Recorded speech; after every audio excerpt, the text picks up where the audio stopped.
Ah, the good old Isuzu D-Max. And it is the good old. It's like an old mate that you just can always rely on, you always depend on, you know what they're going to be like. That's like this. It's just a dependable dual cab ute, very capable, but it doesn't stand out, or it's not over the top in any area. Does what it says on the tin, basically. This is the facelifted model for 2024. It's basically the same as the previous model. It's just got some updated styling, mainly at the front end. You've got these unique side clusters for the driving lights, and then a different grille area and some other bits and pieces, but nothing drastic, nothing major compared with the sort of 2022 model. I think it looks good, it looks tough. It's got all those black highlights or dark grey highlights. A bit of a design flourish on the wheel arch there with little aerodynamic fins. They're matching at the front as well. And the fashionable dark grey alloy wheels. 18 inches, 265/60 highway terrain tyres. And around at the back you've got this rather racy sports bar, the little indent section there for the tail light, and a roller shutter. It's not electronic, but you can lock it separately. You do have dampers on the tailgate on both sides. And then, yeah, manual operation for this roller shutter. And you don't have to open it all the way. You've got little lock-off points there, and there's another one further down. And then it does take up a bit of room, as they usually do, but probably not as much room as some of the electronic ones. And you've got some hooks at the back only. There's no socket, power socket in the back here. And then, yeah, no hooks at the front. But you do have a fully sealed tub liner. So some models, they'll have like a seam that goes all the way around, and I just find it a little bit weird, that, because dirt and leaves and stuff gets down into it. Whereas this, I mean, it does have somewhere to drain on the other hand, if you've got water in there. Whereas this, it has to drain through the back. But yeah, I think I'd prefer this when it's fully sealed. That way, if there's dirt and sand in there, it's not going to get down into the cracks and, you know, potentially cause rust or whatever in the future. When you lock the doors with the key, it doesn't actually lock the tailgate. You've got to use those separate keys to lock there as well.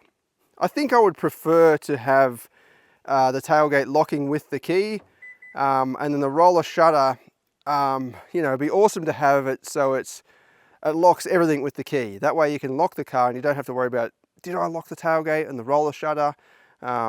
But there's benefits to the other side of it as well, because you can leave the tailgate unlocked, for example, lock the rest of the vehicle, be at the work site or something, and just be able to have access to the tray area without having to worry about, you know, your things inside the cabin. One of the annoying things about the D-Max is the constant beeping. So if you leave the engine running and you've got the key in the vehicle and you get out for a second, it starts beeping at you.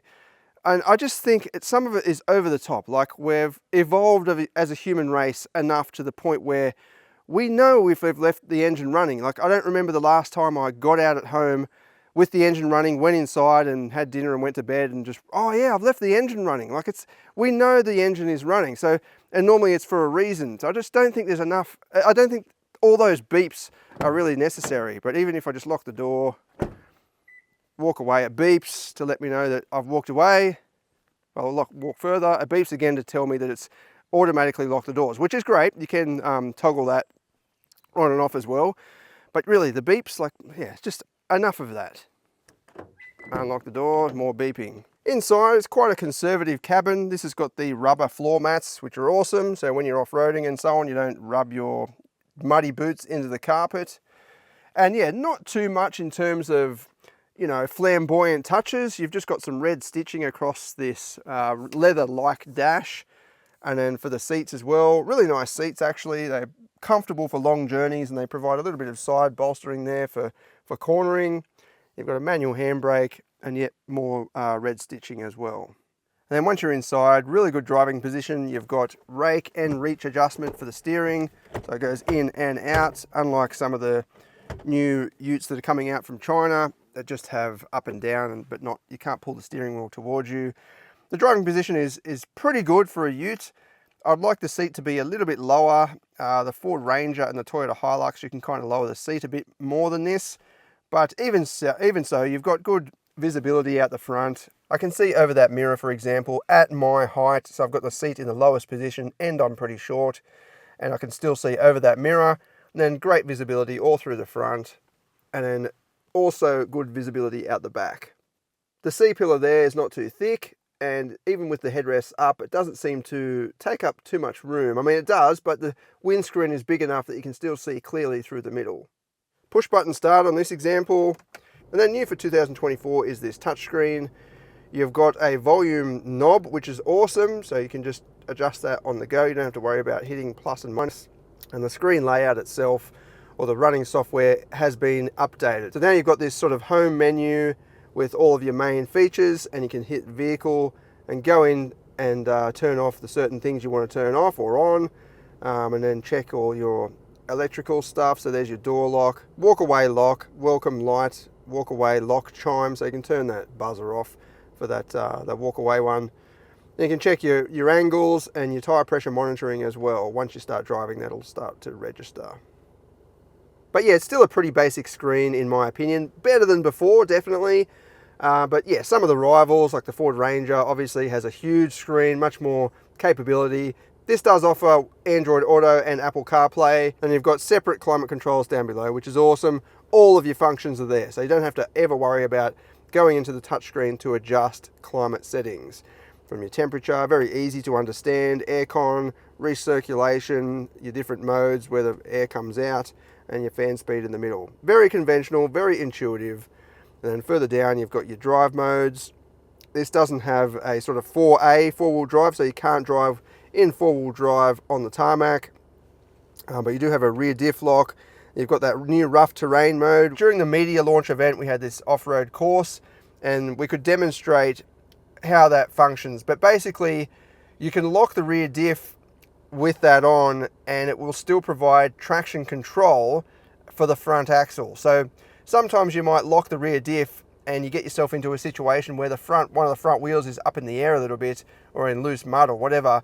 It starts to spin away, and that way you're losing progress there. Whereas when you've got rough terrain mode on, even with the diff lock engaged, it'll slow down that spinning wheel, causing the power to go elsewhere and help you get through. It does work. It's not as sort of, how can I put this? Not as sort of robust and raw as a locking differential or front differential or limited slip differential at the front, for that matter, in my opinion. It's just not as heavy duty, I guess. But it's good to have that. So that's been available on the MU-X for a bit longer than on the D-Max. Also new for the 2024 are USB-C ports. So they're the new type ports. You've got a charging one and a connection one, and a 12-volt socket there as well. A couple of cup holders in the center console, and then a decent size center console box. You've also got dual glove boxes, so you can put your receipts and so on, and then the famous dash pocket, which now opens much easier. Previous models, you used to have to sit there tapping that until it would pop open. And you've also got pop-out cup holders on this variant as well, or you can use that just as a tray. There's also one on the passenger side too. You might have also noticed there's a big digital instrument cluster screen. It's okay, like it's not super advanced in terms of the graphics, in terms of the capability, but it's got everything there.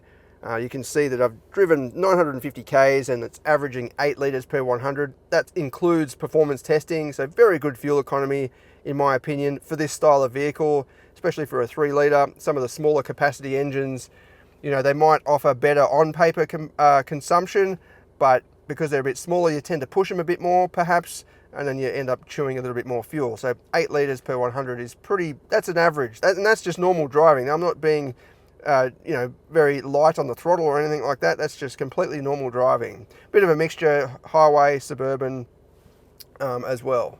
But you can go through, there's different displays and all that sort of thing. There's your live tire pressure monitoring. You go into the settings there. But yeah, not all that much configuration and colors. Like it looks pretty much almost like a analog gauge, which is good, I guess. But still, there's just a lot of numbers. And I find with digital compared with analog, you don't have that 3D kind of feel to it. So all the numbers blend, and this is just not just with the D-Max, by the way. I mean, any vehicle with an digital instrument cluster, all the numbers kind of blend in because they're at the same level. Whereas when you've got analog gauges, certain numbers will sit, you know, differently in terms of the distance between your eye and the dash. So they kind of stand out, and the less important things sit a bit further in, and it's just a bit easier to read. Whereas when you look at that really quickly, there's just so many numbers that you just think, okay, where's the whatever revs and where's the speed and everything. Obviously your speed's right there in the middle, but I would prefer analog gauges over something like that. This is unique to the upper spec models, so the lower grades don't have that big square screen in the middle. We'll check out the back seat. I've got the key in my hand. Starts beeping at me straight away. You've got decent leg room in the back here, USB port, a little hook for your shopping or whatever, although it is a little bit high for a shopping bag. It has to sort of drop all the way down. And you do have a flip down center armrest with some cup holders and bottle holders in the doors. Fitting a baby seat is a little bit of a pain. You don't fold down the rear bench here, although you can do that. You've got to loop it through this little piece of material that sticks out there to the anchor point in the middle. I would much rather just have traditional anchor points down here somewhere than it just goes straight through to the back and down into there. I've got decent room in the back, plenty of leg room. My knees are sitting a little bit high. If I was taller, my knees would be even further up. The floor just doesn't drop down all that much, which is kind of standard for a heavy duty off-roader, because obviously it sits on a ladder frame chassis, which means the body is propped up. There's nowhere to sort of dangle your legs down into, or not as much as, you know, an SUV or something with a monocoque. Then you've got a little bit of obstructed leg room because of the center console, which protrudes out a little bit. If they just cut that back a little bit, it'll be a lot better, I think. But it's good to see climate vents in the back, pockets on both seats. And yeah, headroom is not an issue for me. Like, my head's nowhere near that. All right, we'll go for a drive on the winding road, test it out in terms of the handling and the ride comfort, and then we'll do some off-roading and then do the performance testing later on. Isuzu did introduce this button on the steering wheel in recent years. Basically, you hold it down and it will turn off the emergency lane keeping assist, which, I don't know, I find it a little bit annoying, those systems, not just on the D-Max. It is a little bit sensitive on the D-Max, I find, but yeah, it's good to have that button there that you can just turn it off straight away. You do have to turn it off each time as part of the rules and regulations. But yeah, you can go back into the vehicle settings and turn stuff off there as well, as we saw. On the topic of safety, this touchscreen, now Isuzu is being a bit over the top in my opinion. I'm just going to stop for a second. If you put the radio on and we drive, and say I want to just browse through the channels, you hit browse and then it tells you, for your safety, several operations may be prohibited while you're driving. So you can't actually go through the stations, which I find a bit over the top. You know, you're not saving lives by restricting people from browsing radio stations, because you can go back in and fiddle around with a number of other things which are just as distracting as picking a radio station. So I can sit in here, fiddle around as much as I like, and nothing comes up. So it just seems a bit contradictory, in my opinion, having restrictions on certain functions that are the same as other functions. I don't know what Isuzu is trying to get at there. It says it takes vehicle safety very seriously, blah, blah, blah. So do all manufacturers, basically. You know, you can't not say that as a vehicle manufacturer, but measures like that I think are a bit over the top. Anyway, back to the driving part. Under the bonnet, we've got the same 3-litre turbo diesel, 4-cylinder engine, 4JJ code name as before. 140 kilowatts, 450 newton meters, which is, you know, getting at the lower end of the market segment at the moment. However, as you'll see, in the upcoming performance test, performance is actually pretty good compared with some of the more powerful options on the market right now. And I think that's got to do with the weight. It's just very I'm not going to say it's basic, but it doesn't have some of those electronic add-ons and luxuries and so on that do add more weight. The 3 litre capacity I think also helps. It's just better rotating mass, good for towing, and you've got good braking during downshift. So you can flick it over to manual mode, go down a gear, and it will provide strong or stronger braking, engine braking, compared with the smaller capacity engine, just because there's more compression there to help slow the vehicle. The engine is a little bit noisy, I guess, but I mean, everyone criticizes this engine for being pretty harsh, including myself. I think in recent years they've made some changes to hush it down a little bit, because, you know, after driving some of the more modern rivals like the Triton and even the Ford Ranger with the 2 litre engine, it's not that bad. It's just got a bit more sort of base to it, I guess, a bit more depth because of that larger capacity. Each explosion is a bit bigger, obviously, as well. Although you could argue compression ratio and turbo pressure also contributes to the overall explosion energy. It's not the quietest out there, but I don't think it's the loudest anymore. Uphill under a bit of load, there's a little bit of diesel clatter going on, but once you get to a sort of cruising RPM, it's quite smooth and refined. You can hold a conversation easily without raising your voice. It's just when you put your foot down and get the revs climbing that it starts to make a bit more noise. They just then, when it kicked down, it's just for a second while it went through a very specific part of the rev range where it's clattering more so than some of the rivals. But when you're cruising, yeah, I don't think it's all that bad compared to what it was a few years ago anyway. The handling is quite good. Turn in, there's not too much body roll. The nose doesn't, you know, fall over on one side. It's not quite as flat as a Ranger or Hilux in my opinion, or Amarok for that matter. There's a tiny bit more body roll, like a little bit more, I'm not talking much. But it feels good. I really like this steering wheel as well. It's kind of a sporty steering wheel feel in terms of the rim size and even just the rim diameter and the rim size. It's quite a soft leather as well. Yeah, it feels good to drive down a road like this. It doesn't feel like it's out of its depth. It's just when you push it a bit harder, it starts to push a little bit at the front and lean a bit more than some rivals, and certainly compared with an SUV or a crossover. Overall though, you know, you give it about 7.5, 8 for handling in this segment. Once you're cruising like this, 80 kilometers an hour, the revs are just 1500 ticking over, and it's quiet and smooth. There's not too much wind noise either, even though this is a big bulky vehicle. Massive side mirrors. Doesn't seem to be, there's a tiny bit of wind noise around that mirror, but not bad at all. No squeaks or rattles in the cabin either, very quiet and refined.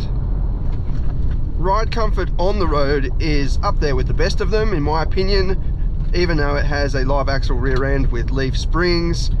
Yeah, it manages the bumps, it's not bone jarring. And then off the road, we've still got that heavy duty capability. I can feel the wheels are being pressed down onto the ground, so I've still got good wheel control, even over corrugations and potholes. Yeah, I think it's up there with the best of them. Along rough dirt roads like this, you want it to be pretty firm, you don't want it to be too soft and comfortable, but then bottom out and, you know, really smash the belly. But then you also don't want it to be too firm to make it uncomfortable. I think this walks a nice balance, particularly as this is not a, you know, hardcore off-road model like a Raptor or something like that, and it doesn't have big chunky all-terrain tires, which do help to absorb some of the impacts in some of those rivals. This has just got normal highway terrains as we saw before, and for that I think it's managing really well. We'll have a bit of an explore around. There's not too much hardcore stuff down here, but we can at least test it out. It's more of a rally track really. The D-Max offers good ground clearance and approach and departure angles for its class, so you don't have to worry about it scrubbing out. Compared with those rivals, if you want serious off-roading, you go for the cab chassis models, because then you've got a very aggressive departure angle. It's not going to scrub out bodywork either, it's just the tray at the back. This doesn't come with any off-road cameras, although it does have the angle sensors there. Some of the rivals have a front camera that you can kind of see what's over a crest, for example. So this misses out on some of those technologies. You know what's good about the D-Max off-road? It's just pleasant. It can do pretty much everything that the others do, but it doesn't show off about it. It doesn't have, you know, big macho tires and all that sort of thing, but it still just goes through with no problem. Okay, over the jump now, we'll see how it handles.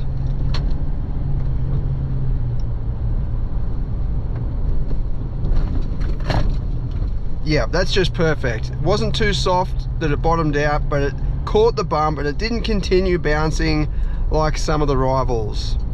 That's exactly the kind of setup you need. I was expecting something like that from the D-Max. Down through here, this used to be a bit more serious, but we'll go through this little boggy section. I've still got the stability control on and I'm still in rear-wheel drive. So down here there's a little steep incline. It's not too serious, but it does require four-wheel drive, so we'll engage that when we get down here. So I've had some rain in recent days. It's going to be slippery going up here. It doesn't look very steep on camera, I don't think it does, but it's actually quite steep. We'll put it into four-wheel drive. We don't need low range for this. I'll just wait for the little symbol to flash that it's engaged. I'll just put it in neutral just to let it, there we go. You know, this should have no problem getting up here, even if it is a bit slippery. I'll try and take a, yeah, definitely slippery, like it's slipping, but it's still progressing with no problem. And over the little mound, no scrubbing out, there's a big ditch just here. Yep, beautiful, as you'd expect.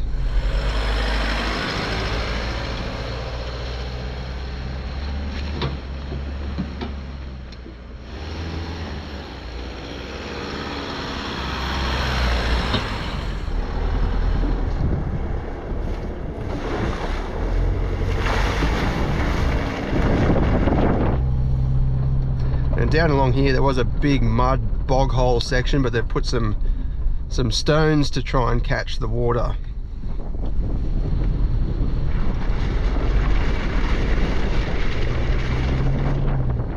Yeah, overall I think the D-Max is up there with the sort of best of them in terms of being able to take on general duties kind of off-road stuff. It's got a rear diff lock now, so it's able to get further than it did previously. Got a bit of slippery mud through here. You know, it doesn't quite have the capability of some of the rivals like the Raptor and all that sort of thing, and the 70 series Land Cruiser for that matter, but it's still very capable and it's friendly. Anybody can drive this, anybody can go around some reasonably tough off-road conditions and not be too overwhelmed. The vehicle will get you through most circumstances, and of course it offers excellent towing and touring capability. With that big 3-litre engine, it just chugs along. Good fuel economy too, so 8.1 even during off-roading. It's only light off-roading, but I think that's quite a lot better than most of the rivals. They are more powerful, some of them, but as you'll see in the performance test, as I said, this goes pretty good anyway. Alright, let's head out now to the private road and do some performance testing.